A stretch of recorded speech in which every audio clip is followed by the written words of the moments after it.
All right, Saturday morning is here in style. That's right. Larry Kruger back with you. The Krug Show, Chapman in the house. A little Saturday morning dual stream celebrating all that is McCorkle Jones.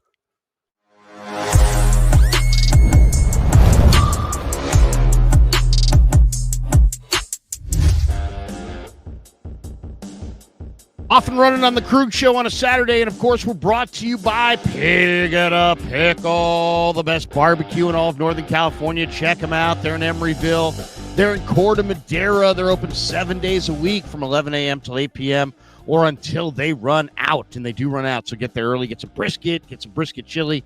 Tell them Krug sent you. And this 49er football season, the entire 49er football season, is also presented by Sleeper, the fastest growing fantasy platform in the world. It's a one-stop shop. You get blazing fast news, real-time stats, group chats, season-long leagues, and, of course, Sleeper picks for daily fantasy. And if you're watching me and Kev do this throughout the year, we are awesome right now. I may dump the channel altogether and just go work for Sleeper because we're making Sleeper lineups that are winner chicken dinner every week. So use the promo code Larry, Larry. I don't know where we came up with that one. And Sleeper will match your first deposit up to $100. Links in the description. Terms and conditions do apply. All right. Man, we are killing it on Sleeper. I'm not just saying that, guys. If you follow the show, you know firsthand that we have been absolutely killing it on Sleeper, winning almost each and every single week.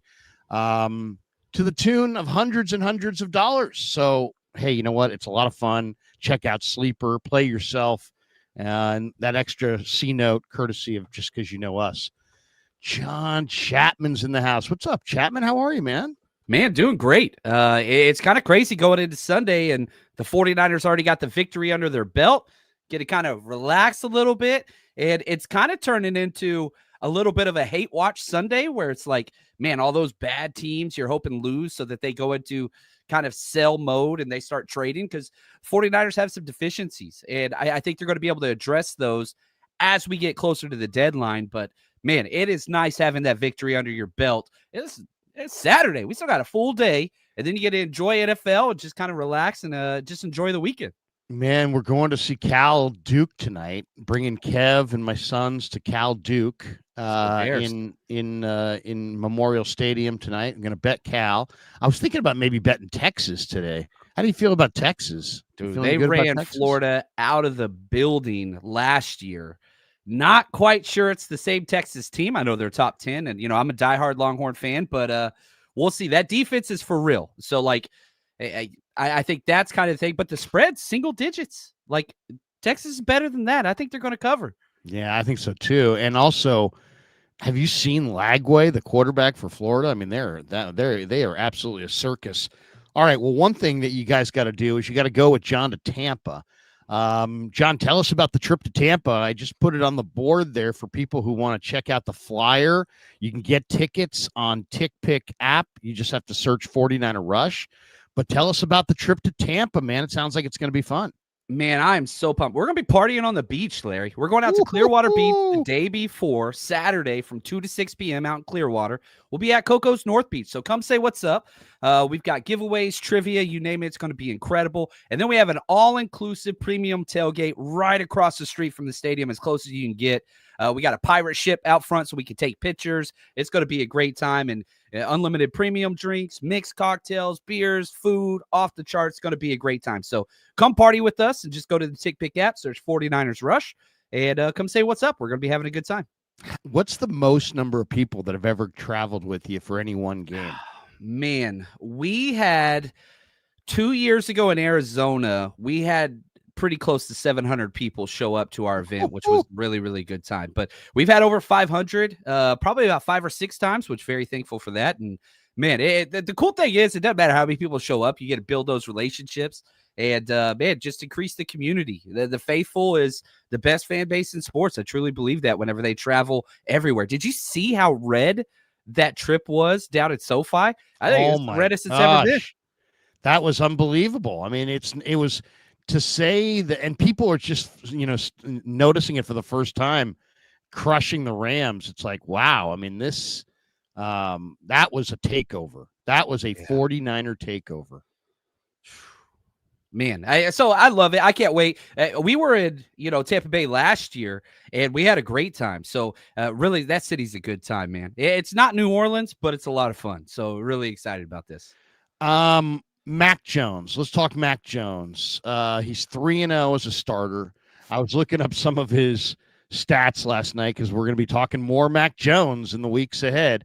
15-1 is what he was at Alabama as a starter. 28-2 was his record in games, Bama's record in games that Mac Jones played some portion of. Then he goes to New England. He goes 18-24. He went 2-5 for Jacksonville and is now off to a 3-0 start with the 49ers. I mean, before we get your thoughts on that, let's share the screen because our buddy Baldy did an incredible breakdown of Mac today. Love Baldy, man. Yeah, I do too. I love Baldy. I could listen to Baldy on a loop. Here is Baldy breaking down McCorkle, and then we'll get into it. Mac Jones was sensational last night, dropping back 50 times. But let's just watch some of his skill set. Here, he feels the rush. He steps up, protects the ball, knows exactly where everybody is on the field, and makes his throw over here to McCaffrey on 3rd and 6. Spatial relations, a big part. You watch this throw right here to DeMarcus Robinson on 3rd down right here. The ball's out. The timing, the throw, the back shoulder fade gives his receiver time to get both feet in bounds. Perfect throw on timing. All right, now you get this right here. Like right here, remember when his elbow and his forearm was getting rubbed all the time? Well, Fisk hits his arm. He can't follow through right there. Yet, even though his arm gets whacked, he completes the pass on the outside to Kendrick Bourne. 1 of 10 completions to Bourne. And then, this is just smart football. You know what happens when balls get tipped like Quentin Lake does on a safety blitz? How many bad things can happen when that ball's in the air? And he just spikes it right into that Ram logo. Smart play, heads up play. Don't give the Rams a chance. And then on 3rd and 1, late in the 4th quarter, score tied 20-20. They take this shot, 5-step drop and release to Kendrick Bourne right there on the post cut. And he puts it right on the tee. Bourne plays a little tee-ball. 1st down, get out of their end zone, keep moving. Yeah. A little breakdown there from Baldy on Mac Jones, and great stuff there from Baldy.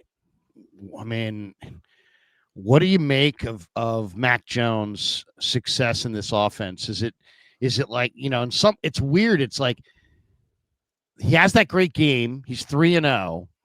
Immediately everybody goes to, it's like nobody, it can't be him, right? It's like, it can't be him. It's like, it has to be somebody that isn't him, because people have already decided that Mac Jones is just kind of meh, just kind of mid, as the kids like to say. But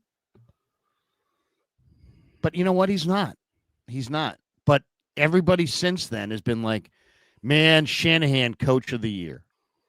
Man, the Niners shouldn't have paid Purdy because here, wait for it, any quarterback can do it in this system.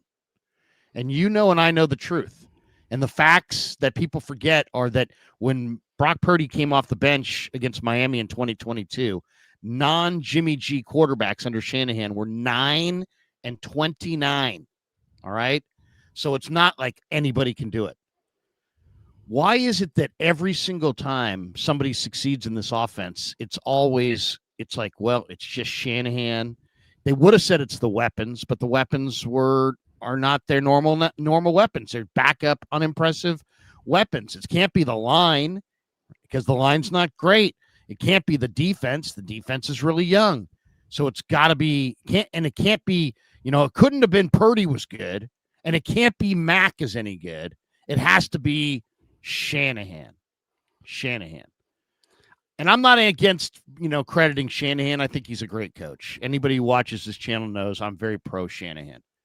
But, John, this was not Shanahan the other night. It was partially Shanahan, but don't tell me that was all about Shanahan. I think it's both and, right? Like, no doubt the 49ers put out a JV type squad. Your top 5 wide receivers are out. George Kittle's out. Your 2 starting wide receivers were cut within the past month.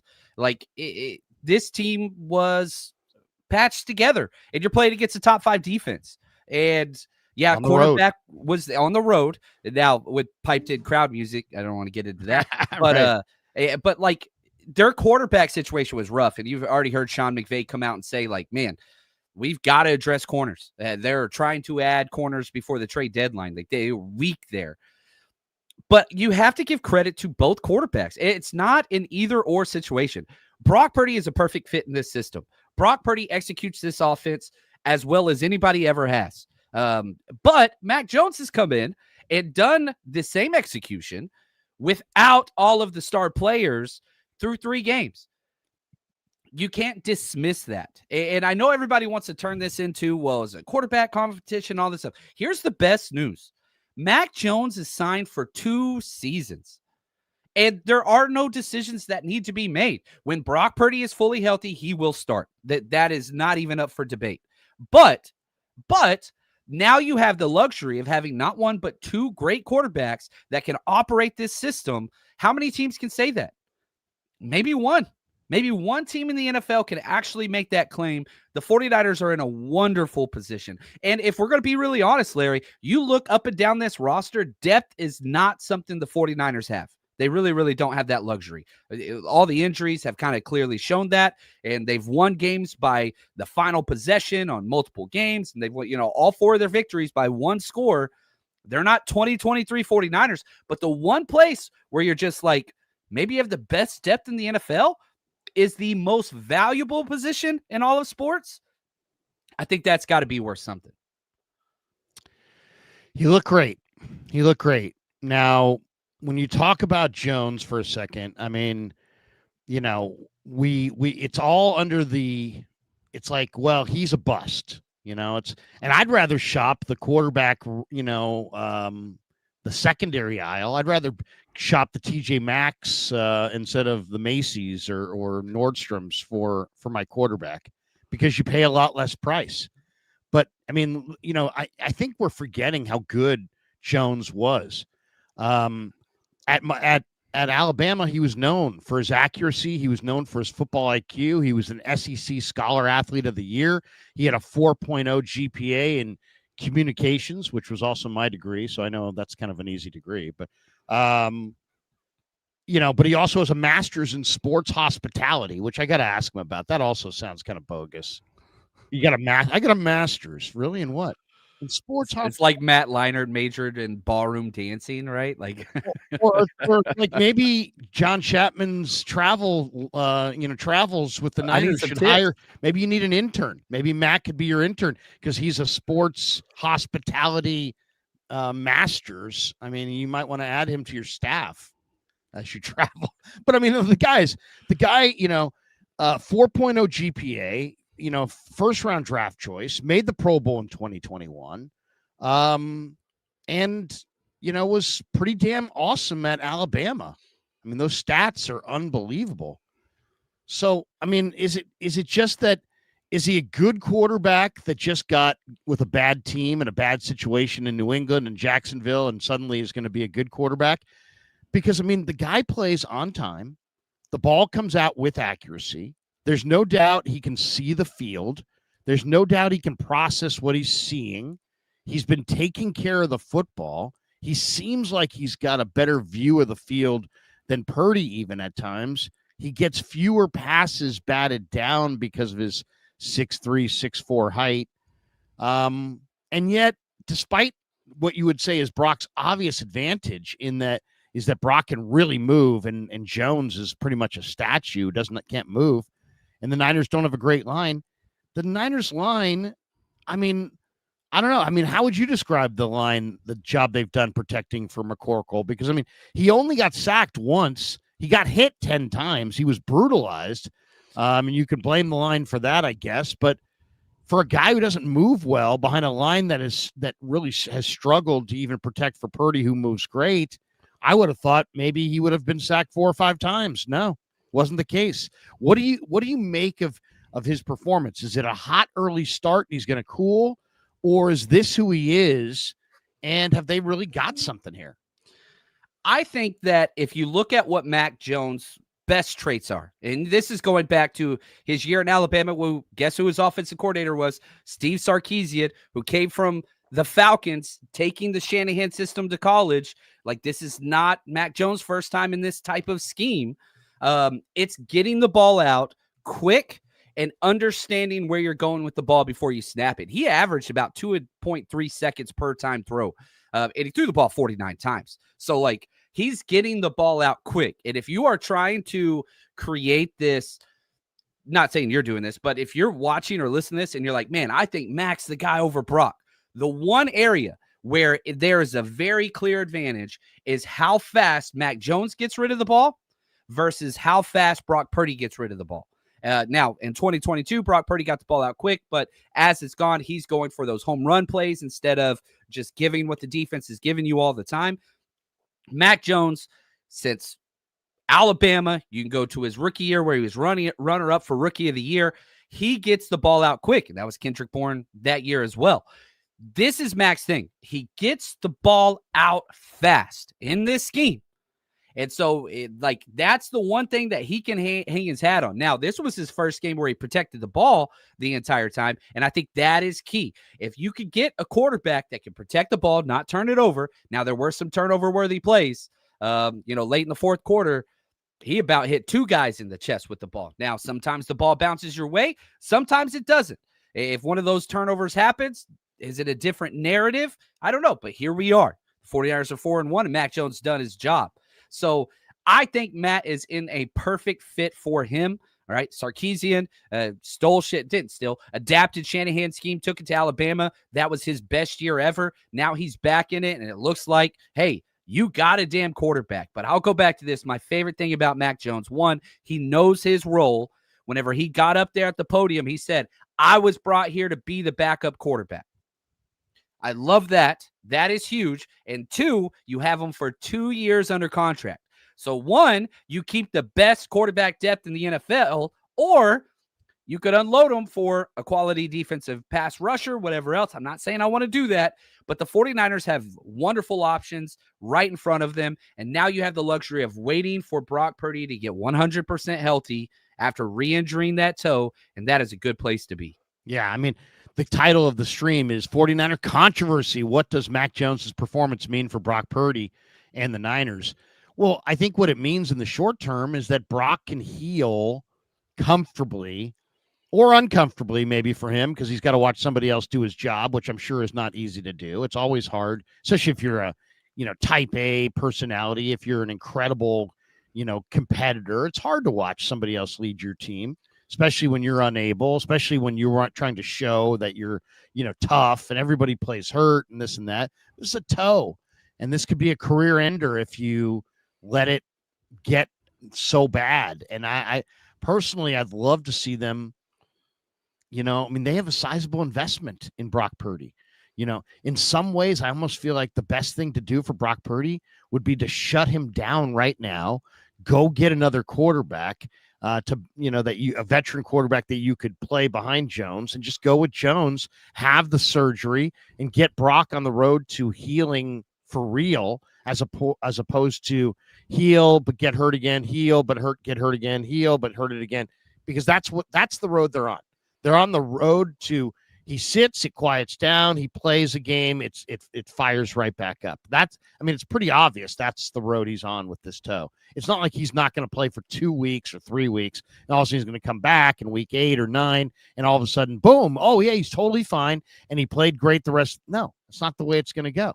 It's going to probably have to be surgically, repaired. So what do you think? What should they do that? Should they ride with Jones? Should they? There's a lot of different ways they can play their hand of cards. I don't want to see them go. Last time it was, well, we're going to go with Jones for a game. All right. Well, okay. Then we're going back to Brock. Now we're going to go with Jones, or we'll go with Jones for 2 games, I should say. Then we're going back to Brock. Well, they can do the same thing here. I'll go with Jones for 2 more games, and when Brock's toe quiets down a little bit, put him right back out there and have him exacerbated again. And we do this 2 weeks on, 1 week off, 2 weeks on, 1 week, is that the route they want to go for the year? Or is it a better route to just go, hey, Brock, let's go get that thing surgically repaired. And if that's got to screw with our year, then so be it. But let's not screw around with your long-term future. It's not in our best interest as somebody who's got you under contract, and it's not in your best interest either, to do this gutted out through a turf toe, making it worse, maybe it could be making it much worse. That is kind of the nature of that injury. So how do you play your hand of cards here? Do you say to, and then how do you play your hand of cards with Jones? Would you rather trade him for a second round pick? Cause you might be able to get that. Or would you rather have him as the number 2 quarterback because you don't have the certainty? And then I would wonder what Jones wants at the end of the day, because Jones has been played at Bama and he did nothing but win and have success. And then he goes to the pros and he's a Pro Bowler as a rookie on this historic Patriots team. And then he's there for the unraveling. And then he's in Jacksonville. Now he's backing up here and his future is still kind of murky. So do you think he'd rather be here, or do you think at the end of the year he's going to say to the Niners, I know I'm under contract for $7 million, but how about let me start somewhere and trade me to, wherever, the Raiders or wherever, so I can go start. And thanks, but I don't want to sit here forever as the backup. I mean, there's lots of different ways they can go. How do you think it goes? I'll say this with Mac Jones. That free agent contract was announced early. It was announced day one of the free agent. Like, Mac Jones and his agent did not wait. They wanted to be here. They did not sign a 1-year deal. They signed a 2-year deal. This was a reclamation project, very similar to what you saw Sam Darnold go through. Mac Jones is 27. Mac Jones is 27. He's going to be 28 whenever he is on the free agency wire. He can sign with whatever team he wants and get 15 to 20 million a year. I don't think Mac Jones wants to go. He seems to be having the time of his life. His teammates love him. He's one of the guys leading the team out of the tunnel with the boombox. Like, I think that this has gone as well as it could possibly go for Mac Jones. And if he just continues to ride this out, he's going to get paid. He is going to be a starter. He's 27. The Shanahan reclamation period it's been successful in the past, and that's why Mac Jones wanted to come here. I think that's been huge. I want to keep quarterback depth, Larry. And remember, you are a play away. Kyle Shanahan was calling plays for Adrian Martinez just last week in the third quarter. Like, it's not like Mac Jones is the ideal picture of health right now. His knee's messed up. He's eating bananas on the sideline. Dude's a warrior. But behind this offensive line, I think we would be remiss if we didn't say we're going to have other quarterback injuries. So I have no clue if Brock needs surgery. They've told us it's not a true turf toe. It's different, whatever. I don't know. I haven't seen any of the MRI results. But I think you move forward with Mac Jones. You allow the luxury, which most teams don't have, of Brock Purdy trying to get healthy. I don't think surgery is the right way to go with the information that's been presented, but I don't trust Shanahan ever when it comes to injuries. That dude will say anything about injuries, so take that for whatever you will. But having the luxury of having Mac Jones start moving forward is great. When Brock Purdy's healthy, he's the starter, period. I do not think that there is a quarterback controversy. I really, really don't. And I think that the ceiling could possibly be higher with Brock Purdy. I know some people will disagree with me on that, but the extending plays, the scrambling ability, the off-script playmaking ability of Brock Purdy, I'd love. But this is not a bad problem to have. I always remember this. Charlie Casserly was the general manager for Kyle Shanahan when he was the offensive coordinator for the Houston Texans. And Charlie Casserly, he had this famous line, and he always had that like hardcore East Coast accent. The most important player on your team is the quarterback. The second most important player is the backup quarterback. Like, that is huge. Shanahan has been a part of a general manager team that understood that. And he was there with RG3 to Kirk Cousins. He was there for Jimmy G to Trey Lance to Brock Purdy. Allow this to organically play out. I don't think anybody's going to be disappointed. I know the media and I know fans are like, ooh, Max should be the guy. Quarterback controversy, whatever else. I don't see that, especially with the contract Brock got, especially with the resume Brock's had out there. I don't see that playing out this way, and I think that this is the best case for the 49ers moving forward. Keep them both. What could Jones do to take the job away? I mean, in 3 starts, he's got 67%, 904 passing yards, 8 touchdowns, 1 pick, protects the ball, 3-0 record, averaging 301 yards per game. That leads the NFL. How about that? He's freaking awesome. And The so I'll guys say played this. well, man. The guys played against LA, 32 of 49 for 342, 2 touchdowns, and a 100.9 rating on the road. I mean, this is a player that was given up for dead by both New England and Jacksonville. On passes under 10 yards, he was 28 of 37 for 258. Does that tell you that this is the dink and dunk guy? I mean, Brock will take chances down the field. 37 of his 49 passes for Jones Thursday night went under 10 yards. I'll say this. I don't think there's anything Matt can do to take the job away. The only way that if we're 2026, who's the starting quarterback? Is it Mac Jones? Is it Brock Purdy? Is if when Brock comes back, he has multiple subpar performance games, and then Mac Jones comes back and continues to do what he did. So, like, if Mac Jones starts the next 3 games and he plays just like this, Brock's still going to get a chance to start whenever he comes back. The contract, and like, I'm just telling you, what were Kyle Shanahan's comments whenever they did the extension? I want Brock Purdy to be the quarterback as long as I'm the coach in the 49ers.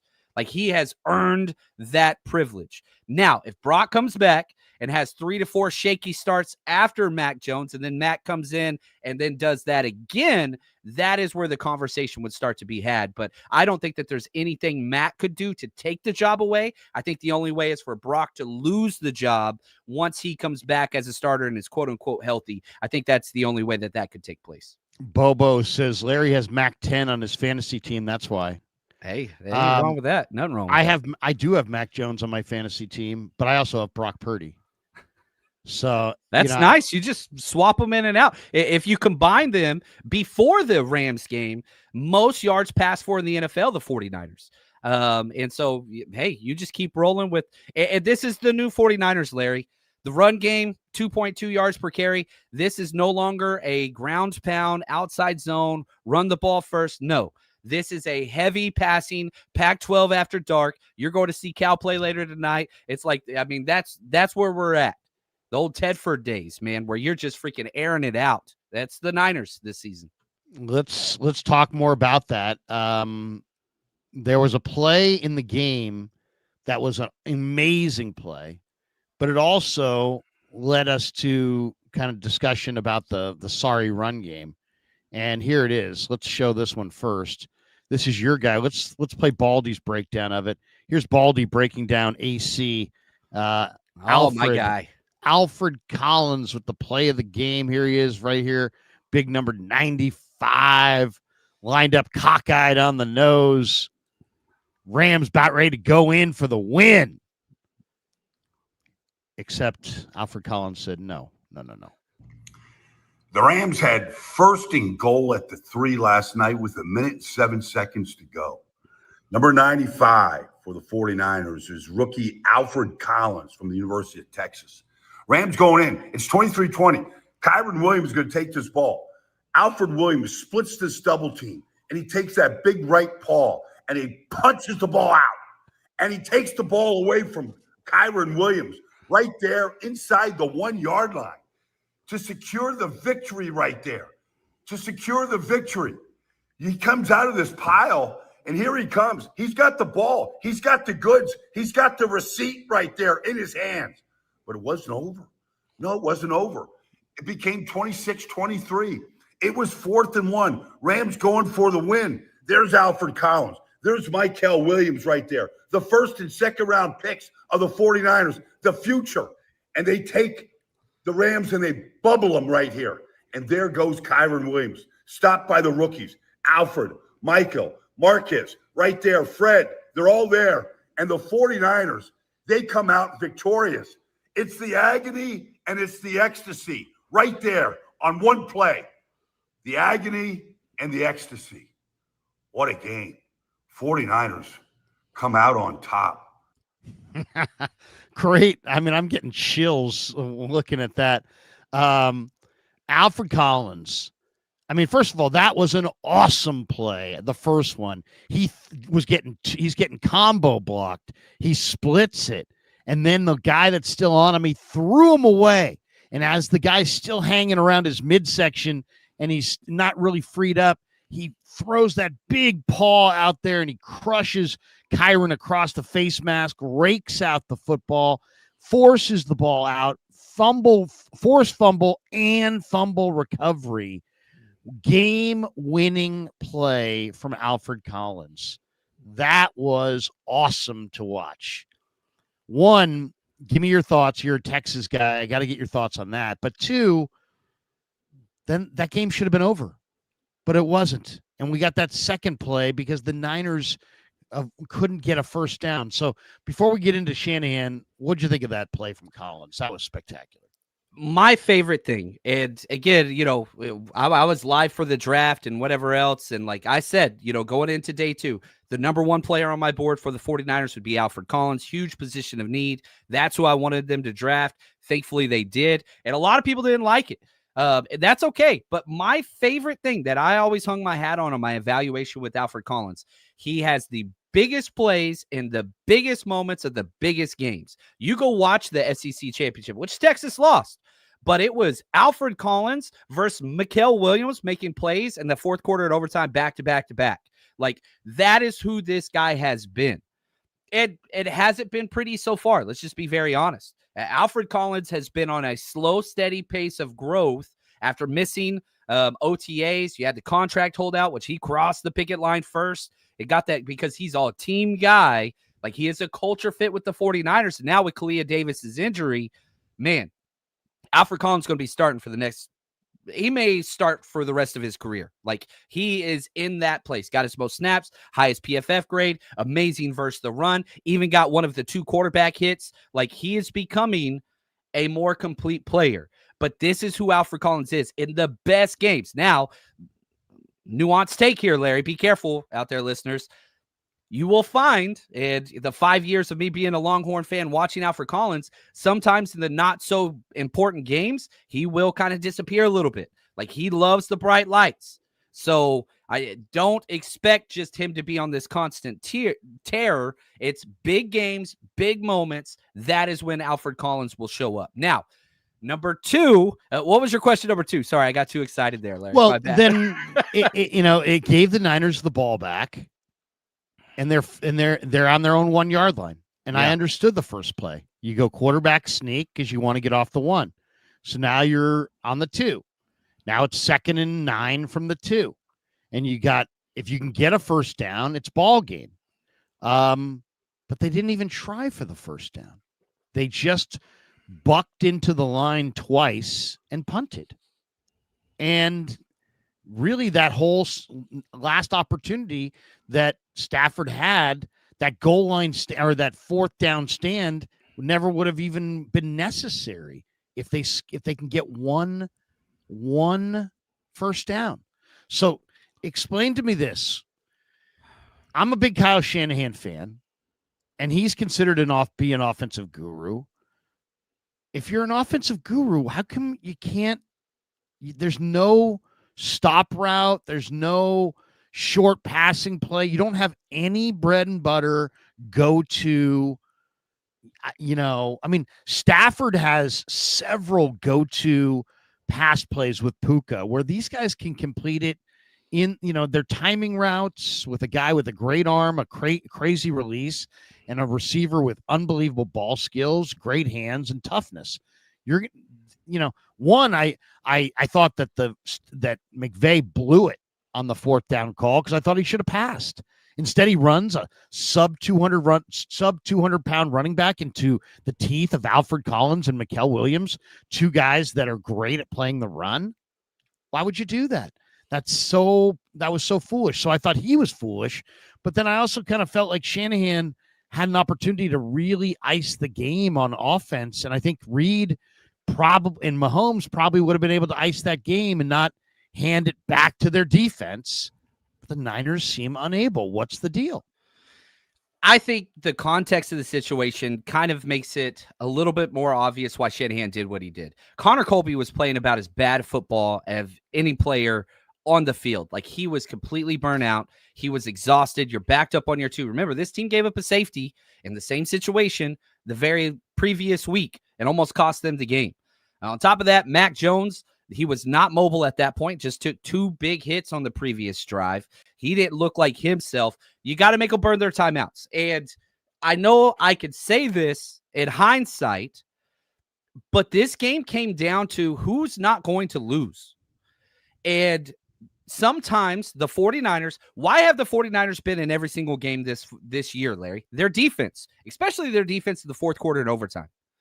And 7 times, there's only been 5 games, but in the Cardinals game, they gave them 2 chances. And then in this game, they gave them 2 chances where you had 7 defensive stops to allow your offense to go out there and win the game through 5 games, every single game. So I'm a former defensive coordinator. Like, you go with the girl that got you there. You had to make them use their timeouts. Trust your defense. They're the ones that put you in this position in the first place. I'm not saying it's the best thing. I'm not saying that's what you should do every time. But with Mac Jones hobbled, Connor Colby not playing well at all, like, make them burn their timeouts, punt. Your punt team's been great all year, and the defense has answered the call every damn time in the fourth quarter or overtime whenever you needed them most, and they did it again. So the decision worked, and again, I know hindsight's 20/20, whatever else, but whenever I was watching the game, I was like, all right, you got to make them use all 3 timeouts no matter what. No matter what. It worked out in the end, but yeah, there's definitely going to be some second guessing there. I know the EPA nerds and all that stuff are like, go for it, go for it, go for it, throw the ball, whatever else. But sometimes you got to not lose the game. And with the Rams, blocked extra point, missed field goal, fumble at the 1, stuffed on 4th and 1, bad quarterback call. Like you said on that 4th and 1 play by McVay, and McVay even said that themselves. Shanahan didn't lose this game. McVay and the Rams did. The 49ers relied on their defense when it mattered most, and it has answered the call every damn time this season. And if they're in the same situation again, I think Kyle's going to do it again. Remember, they were 3 for 3 on 4th down. It's not like Kyle was just all conservative the whole game. They went 3 for 3 on 4th down. I think that was kind of the right call there, personally. And I know everybody disagrees with me, and that's okay. And I don't always side with Shanahan, but on the timeouts and whatever else, those are some major issues. But I think that one played it safe, and it paid off. I mean, they won the game. Yeah. So ultimately, we got that in our back pocket. So you can always say the plan worked. But you did give the ball back to your opponent on their home field with a chance to beat you, and they almost did. And that fumble that should have ended the game. It brings up another thought. Christian McCaffrey is averaging 1.47 yards before first contact. That's not very good. And what are they going to do? What should the Niners do to jumpstart their run game? Because Niner fans are going to talk more about Purdy and Mac Jones and, than they are about this offensive line and this rushing attack. But the bottom line is, if the Niners can't run, it really doesn't matter who the quarterback is. They're really not going anywhere. I mean, CMC is a great player, but 1.47 yards before first contact is what he's averaging. That's not very good. I think the Eagles last year with Saquon Barkley were averaging like 3-something yards before contact. So he's not getting through the line of scrimmage. What would you do? Is there anything that can be done in your mind to jumpstart their run game? Jumpstart the run game? Probably not. I think you could incorporate more screens. 49ers have been very successful with screens the last 3 weeks. They just don't run it very often. The problem is the interior offensive line starts there. Connor Colby, he had a 51 blocking grade. Dominique Pooney, not consistent. Jake Brendel, one of the worst run blocking centers in the NFL. He's there to pass protect and make the right calls, which he does do. But also the wide receivers. Kendrick Bourne is not a good blocking wide receiver. Never has been at any point in his career. You don't have George Kittle, the best run blocking tight end in the NFL. You don't have Juwan Jennings. So it's interior offensive line. It's lack of the tight end position getting moved. Tonjes is great, but Tonjes is playing up. Like, he's not a run blocker. He's a move tight end 3 guy that can come in and offer a little bit extra in the pass catching ability. That dude's playing fullback snaps. He's playing tight end 1 snaps. Like, so you're asking all these guys to play up beyond their pay grade, beyond what they're supposed to do in this system, and that hurts. Once you get Ayuk back, if he comes back, Juwan Jennings, George Kittle, I think that's going to help with some of the perimeter runs. I don't know if there's anything you do it. I think the 49ers got to stay pass happy. I can't believe I'm saying this because I've always been run the ball 32 plus times every game, no matter what. But when you're averaging almost 2 yards a carry and Christian McCaffrey's getting mauled behind the offensive line consistently, you hold defenses honest.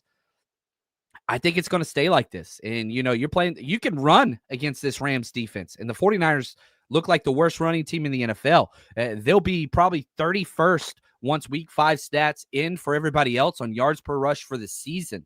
I think that's going to kind of continue. So you try to run the ball 20 times a game. You rely on the passing game, and you just start throwing. You go with your strength, which right now that's the way your offensive line is designed to help in pass protection, and you get the ball out quick. I think that's the recipe for success. I think the run game is going to be bad until Kittle comes back and you get those wide receivers back. Greg Cosell weighed in on the Niner run game. Listen to this. This is a pretty good little nugget from Cosell on the Niner run game. He was on the radio on 95.7 The Game. What did you see with Brock Purdy last week in what was clearly not a great performance for him? Yeah, I'm going to be honest with you guys, and I know you got to do this because you're on the radio every day, but the week-to-week stuff with Brock Purdy gets a little silly to me because I almost feel like people talk about Brock Purdy as if, well, he's not really that good, so if he has a good game, yeah, let's wait and see then what he's going to do next week. I mean, Brock Purdy's their starting quarterback. He's a good player. I mean, I think if you pretty much talk to almost anybody, they'll tell you he's a good player. Was he as sharp as he normally is in this game, and he had just come back, and we have no idea how the injuries affected him?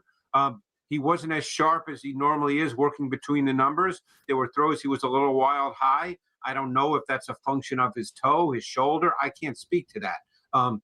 But to me, the much larger issue for this team, and almost every quarterback in the league is like this, they need a running game. They cannot run the football. There's no sustainability. There's no consistency. They're one of the worst rushing teams in the league right now. McCaffrey is, I think, at the bottom of the league in terms of yards before first contact. He's not getting past the first level of the defense. His first contact on average is 1.47 yards. Think about that. Okay, so their run game is what the main issue is right now, because Purdy, as I said, almost every quarterback is, with very few exceptions, is a ball distributor and an executor of a well-schemed offense. And if the offense can't run the football, it puts him in a really difficult spot. Yeah, now no question. And you could throw Jones into that mix as well and say a lot of the same things. So he's basically saying, hey, look, we can talk about the quarterbacks, guys, but it's about the run game. Kittle, you mentioned Kittle coming back. I definitely think that will help. If they can get Ayuk back, you've got a guy who can block down the field. If you get JJ back, you got a guy who can block down the field. If you get Pearsall back, if you're more of a threat in the passing game, then they can't commit that extra guy. And Pearsall blocks harder than Kendrick Bourne. Kendrick Bourne refuses to block. Like he does. I'm not going to say anything bad about Kendrick Bourne anymore because I said we're talking the run game. It correlates. I know. I hear you. But he's amazing. He had an amazing game. But that's it. They got to run the ball. They're going to have to figure out a way to run the ball more effectively, or they ain't going anywhere. Let's hit some supers. John's going to join me on KMBR here, top of the hour, for a little overtime. We're going to go a little overtime on YouTube on the radio. Tommy Huxley says, "You see what happens, Larry, when you leave Kendrick Bourne in the the Alps. In the Alps." I love it, man. Kendrick Bourne redeemed himself. Oh my God! I said he was done. I did too. I mean, he cost you the game. You lost that game because of him, but he comes back and you don't win that game without him. He's the perfect wide receiver 5, I think, for the 49ers. I think that's right where he needs to be moving forward once you get everybody back. perfect wide receiver 5. Sean Kirkpatrick says, Krug, Mac's been playing better than Brock with worse players against better teams. I understand he said he's QB2. I get that. But at some point, if we keep pace with where we're at, with Brock throwing 2 interceptions a game, yeah. So, yeah, I mean, nothing stays the same. Yes, I agree with John. Brock is the quarterback. But I don't know that his hold on the thing is ironclad. Especially it's a very fluid game. It's all about results. And what's NFL stand for? Not for long. Not for long. And also, it's like, you know what? Mac Jones looks really, really good. I mean, it doesn't look accidental. It looks like he could replicate this weekly. Well, who knows? I mean, Brock Purdy looked amazing in the first 3 games, and then the league adjusts. Whiskey, Guns, and Trucks says, help me understand why Bourne was the guy and not DeMarcus Robinson. Previous chemistry, march-ups, or is it DeMarcus Robinson is more of a deep threat kind of a guy? Cheers, boys. Love a 49er win on a Thursday to celebrate all weekend. Exactly. Yeah, it's gonna be great. It does make for a fun weekend. But what do you make of this? I mean, I thought DeMarcus Robinson for sure was going to get 10 targets, but is it really just a simple, hey, Mac Jones is the guy with his finger on the trigger, and he's got experience with Bourne, and he's going to throw. I watched my son's high school game last night. They're going spread, and yet their quarterback only really throws it to like one receiver, maybe a second one. The other guys are just out there just running. And I'm sitting there going, why is that? Well, because he believes in those couple receivers, and that's kind of the way it goes. The comfort level is huge, and people forget DeMarcus Robinson could not practice for the last month. That dude had 4 practices before this game. That's it. 4. And so, he's got to get back into it. He got 7 targets, but he was 3 catches on 7 targets. Kendrick Bourne was 10 out of 11. It should have been 11 out of 11, but he did have that big drop, but totally redeemed himself. You got to give it to him. But I would argue this: DeMarcus Robinson will be ahead of Kendrick Bourne eventually on this depth chart, wide receiver depth chart, as the year goes on. So just expect that he's a better run blocker. He can play all 3 positions. Kendrick better. Bourne's awesome. He's more consistent. And he's younger. He's more in his prime. Robinson's a better player at this point. Just he's been off for a few weeks. Maybe that was it. Ray Bands says, make CMC the new Achan. 10 carries, 15 targets a game. Have Robinson become the primary. Where's Jordan James been? Garendo. Oh my God. I think I might trade Garendo. If I could get anything for him at all, I think I'd trade Garendo. Silence says, love Collins' improvements, beat the double for that forced fumble. Mac Jones is awesome. What's his trade value now? Could help us get Trent's replacement. I would say if Mac Jones continues to play the way he's playing, he might fetch a late first, but I would say for sure you're going to get a second-round pick for Mac Jones. He's young, 27. Yeah. And I don't know that I would want to make that move. I might want to keep him.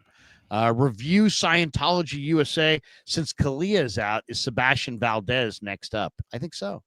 You got to remember, Jordan Jefferson, they're going to try to get him back on the practice squad already, though. Yeah, that's right. I love Valdez because he offers more in pass rush. But then you also have their stud last year, who's on the practice squad. Goodness, they Evan Anderson. Yeah, Evan Anderson. Thank you so much, Larry. And there's also edge guys. They could always go with an extra edge guy and play McKellen's side more. They have William Bradley King and Trevis Gibson. Gibson got the elevation Thursday night. You can only get 3 elevations a year. So, but I mean, some combination of Valdez and Anderson, I would imagine, are first up. And I love those guys, by the way. I think both those guys have a lot of talent. Anderson's more of a run stuffer. Valdez, I think, is much more of a pass rusher. But I like them both. I really do. I think both those guys can really play. All right, that is going to do it for us. I'm gonna jump over and start wait, we got another one here. Oh, we get this one. Silence says Mac is quicker to check down. Brock's deep to very short. Well said. Yeah, Mac is looking for the check down more. And by the way, we didn't even mention it, but probably should be mentioned here. Eddie Pinheiro. Oh my God, Eddie Pinheiro. He was fantastic. 4 for 4. 11 for 11 in his last 11 field goal attempts. So Eddie's doing incredible. We're moving this show over to KMBR for a little radio side. John's going to join me over there at 10:15. So please join us on the radio, iHeartRadio if you're out of town. Or you can catch it on the KMBR YouTube channel, but join us now. That's going to do it for us. Thanks to Pig and a Pickle. Thanks to Sleeper. Thanks to all of our sponsors, Claw Daddy Arcades. There's links in the description for all of our sponsors. Thanks to John. Thanks to all of you. Have a great rest of your day. Enjoy some college ball. Enjoy a free Sunday. Peace. Yeah, never met a man I've been scared of. Careful.